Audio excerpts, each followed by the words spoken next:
To get length in the spine, sometimes we just need to do simple actions to lengthen from the pelvis to the armpits. They're just minor changes that you can make in the practice. And this minor change today is just a little change in the arm movement from a straight arm to a bent elbow. And you can do this in your practice. Just make these simple changes and you'll find really big shifts in the practice. Today, we'll work to get spinal lengthening by lengthening the sides of the body. Let's begin.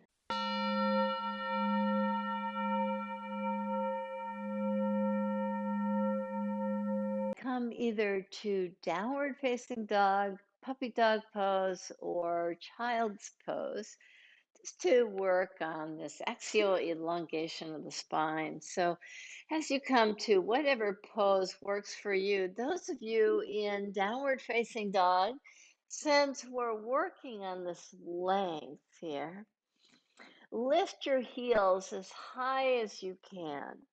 And I always feel like when I lift my heels and my sit bones lift a lot, you can bend your knees just slightly because we're not working on the hamstrings in this as much as we're just trying to get as much length to the spine as possible. With your head hanging down, you get just kind of this nice feeling of movement.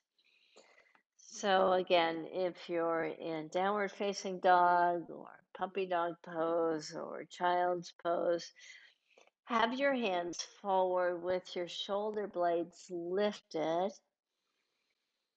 with your head just releasing. And as you stay in the pose and pay attention to your breath, just allow this feeling that the breath gives you, this movement of prana, this life force energy. See how you can move it, maybe in what feels to you like a faster stream, like you're really moving the energy in the spine. But you're also feeling a widening of that energy. It's like you've added another lane to the superhighway of energy there. And as you're ready, come down. Let's all come to a kneeling position now. In your kneeling position, and as you pause in the kneeling position, we'll do little lateral stretching here. So reach your left foot to the side and park it down so that you can see where the arch of the foot is. Line that up with your knee. Take your right hand down, take your left hand to your waist, and just open up nicely. We'll just be lining up with the right hand, knee, and back foot lined up. Take your left arm up and spread your fingers. Just take your arm over your head. Now, what we'll work on today is not this nice straight linear effect, but actually we're curving to take the fingers down toward the earth a little bit more. So the lifted arm, rather than going straight, you're actually turning the hand down and just opening up the chest. See if you can lift your underside ribs up, lift your gaze up, keep your back foot very firmly planted, keep unrolling your chest toward the sky.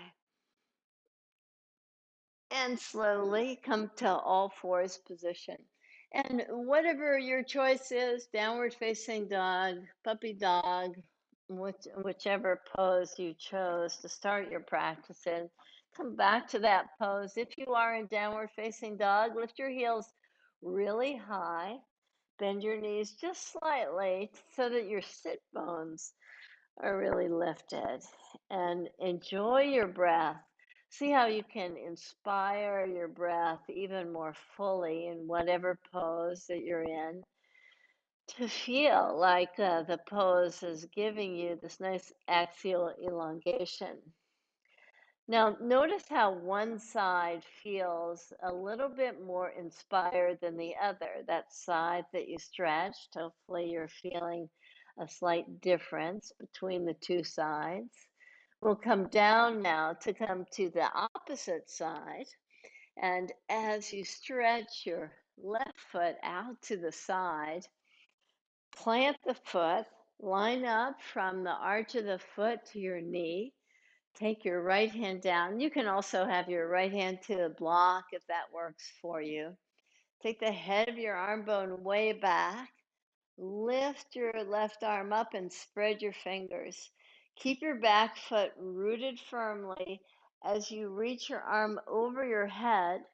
And now, same thing, as if you're trying to kind of tap the hand toward the floor, reach over your head, draw it down. Now, if you've done that too much, it's going to be hard to lift your underside ribs. So get your arm out of the way so that you can lift your underside ribs before taking the fingertips down toward the earth. Yeah, so it's kind of an awkward arm motion, but it just gives you a little bit more space for lateral elongation that we'll use in our standing poses. Now release your hand, come to all fours position again. And again, whatever pose you started with, come back to that pose. If you can come to downward dog, once again, lift your heels high, bend the knees slightly so your sit bone is lifting. Keep your armpits open and lifted. Relax your head in whatever pose you're in. And come to see, like, is there a feeling of balanced action on the right side and the left side? Just kind of stay here and breathe into it. And, that information is really important information for you to kind of gather in your yoga practice. Kind of lets you know, like, what areas during the day that you might be able to give a little bit more attention to. That side that feels a little bit shorter than the opposite side. And after 3 more breaths, we'll all make our way to the top of the mat. And 2 more. 1 more. And make your way up to the top of the mat. When you're at the top of the mat with your feet hip distance apart, take your hands to your low back and lift yourself up to Tadasana.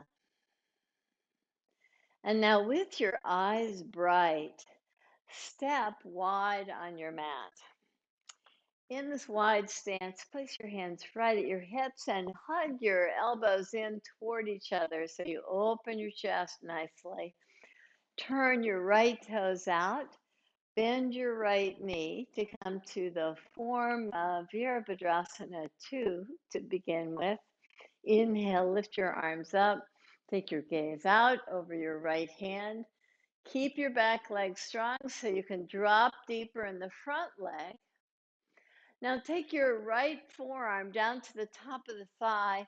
Swing your left arm over your head again for that lateral elongation. Now, in the same way that we were doing when we were kneeling, drop your upper hand down toward the mat. So you're kind of curving that upper arm. Just getting lots of length here, right in the armpit area, all the way down to the pelvis. Breathe into it. See if you can get a nice lifting quality of the underside ribs too. Inhale, lift yourself to come out of the pose. Exhale, release your hands, come to the opposite side. So turn your left toes out with hands at the hip points. Draw yourself into the form of Virabhadrasana 2 to begin with the back leg strong. You're dropping a little bit deeper into the pose. Now lift your arms up, take your gaze out. When you take your left hand down to the top of the thigh, notice how short these underside ribs get. So see if you can turn those underside ribs up to the sky as you reach your right arm up to the sky, as you reach your right arm over your head. And again, we're just kind of modifying the form of the pose just for the purpose of this axial investigation that we're doing. Drop your fingers down toward the floor so you're kind of curving the upper arm. You're reaching the fingers down. Good. Keep the underside ribs lifting up. Keep your gaze lifting up. Root down through the back leg to inhale and lift yourself up out of the pose. Exhale, release your hands and step your feet to Tadasana again. Receive a nice in-breath and out-breath. Notice the effects of the practice. With a few simple stretches, you've managed to get this feeling of length, this feeling of expansion through the side body. If you have a few moments, lie down in Shavasana. Namaste.